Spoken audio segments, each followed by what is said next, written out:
Thanks to the strength of local government, America remains an inspiration for all those who seek free and open societies. Today, America is governed by 87,576 local units. This includes 3,034 counties, 19,429 municipalities, cities, towns, villages, 16,504 townships, 13,506 school districts, 35,052 special districts such as water, sewer, fire, and conservation. Local government. In advocating for establishing the legislative branch in the U.S. Constitution, James Madison and Alexander Hamilton, writing under Publius, stated in Federalist Numbers 52, quote, "First, as it is essential to liberty that the government in general should have a common interest with the people, so it is particularly essential that the branch of it under consideration should have an immediate dependence on and an intimate sympathy with the people. Frequent elections are unquestionably the only policy by which this dependence and sympathy can be effectually secured. It is a received and well-founded maxim that where no other circumstances affect the case, the greater the power is, the shorter ought to be its duration," end quote. Madison and Hamilton explained how the legislative branch was fundamental to Americans remaining in control of their own government in Federalist Number 57. Quote, "The House of Representatives is so constituted as to support in the members an habitual recollection of their dependence on the people. Before the sentiments impressed on their minds by the mode of their elevation can be effaced by the exercise of power, they will be compelled to anticipate the moment when their power is to cease, when their exercise of it is to be reviewed, and when they must descend to the level from which they were raised, there forever to remain unless a faithful discharge of their trust shall have established their title to a renewal of it," end quote. Binding the legislative branch to the people built upon the precedents from America's colonial period. The royal charter that established Jamestown in Virginia evolved from governance by the charter holders into governance by the king's representative, royal governor, and his advisory council. When the settlers demanded their own voice, the Virginia House of Burgesses in 1619 became the first democratically elected legislative body in America. The House of Burgesses became a proving ground for what would become the U.S. House of Representatives. Drawing upon the British tradition, revenue and spending bills originated in the House instead of the upper chamber.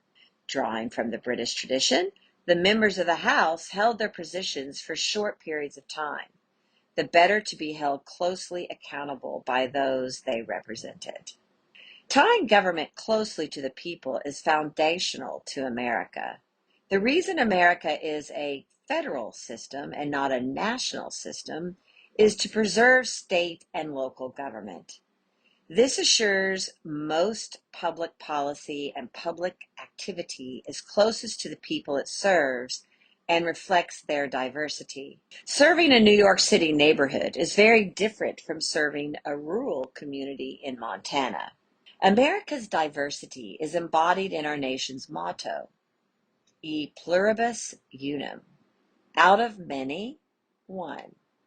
Governing the nation of America is institutionalized in the 10th Amendment of the United States Constitution.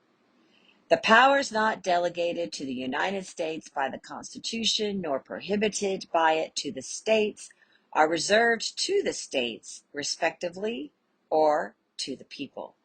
Today, America is governed by 87,576 local units.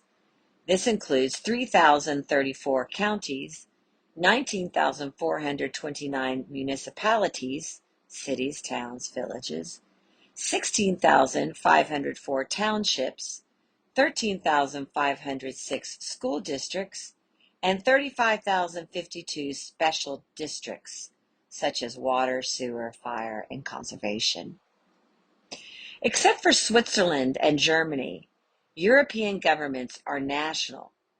Their policy and programs are based on one size fits all.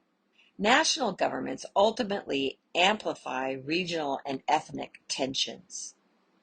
England's Acts of Union with Scotland, 1707, and Ireland, 1801, spawned countless conflicts. Today, Scotland and Wales have separate parliaments. Ireland divided itself into a free state and Northern Ireland in the wake of the Years of Violence, 1921. England, leaving the European Union in January 2020, reflected what happens when a weak parliament was dominated by a powerful and unaccountable bureaucracy.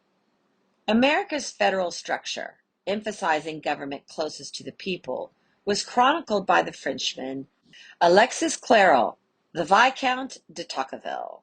Quote, Democracy in America, end quote, was published in 2 volumes, 1835 and 1840. It remains a foundational document describing how Americans benefit from local government. Quote, the village or township is the only association which is so perfectly natural that wherever a number of men are collected, it seems to constitute itself. The town or tithing, as the smallest division of a community, must necessarily exist in all nations, end quote. And then also, quote, local assemblies of citizens constitute the strength of free nations. Town meetings are to liberty what primary schools are to science. They bring it within the people's reach. They teach men how to use and how to enjoy it. A nation may establish a system of free government, but without the spirit of municipal institutions, it cannot have the spirit of liberty, end quote. De Tocqueville recognized how Americans preserving local governance serves as a model for a better world.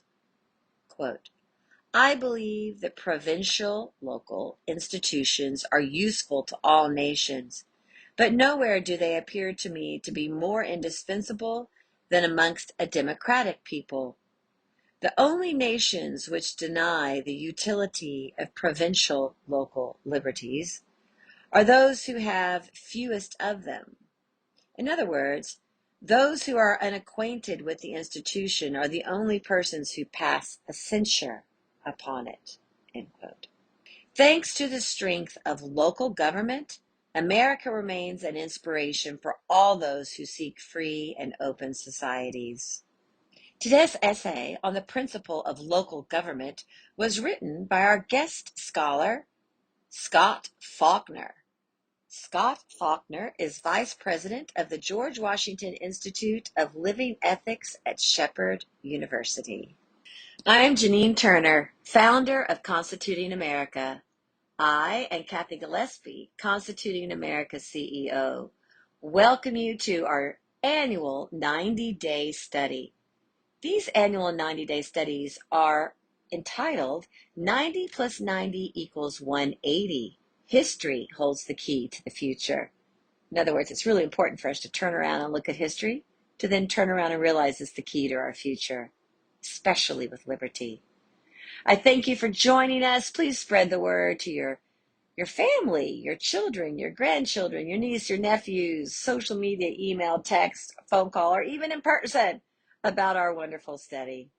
And don't forget to check out last year's study on American exceptionalism, so that the next time you have a discussion about it, that the fact that America is exceptional, you'll have 90 tools in your toolbox. Have a wonderful day, and we'll meet you right back here tomorrow.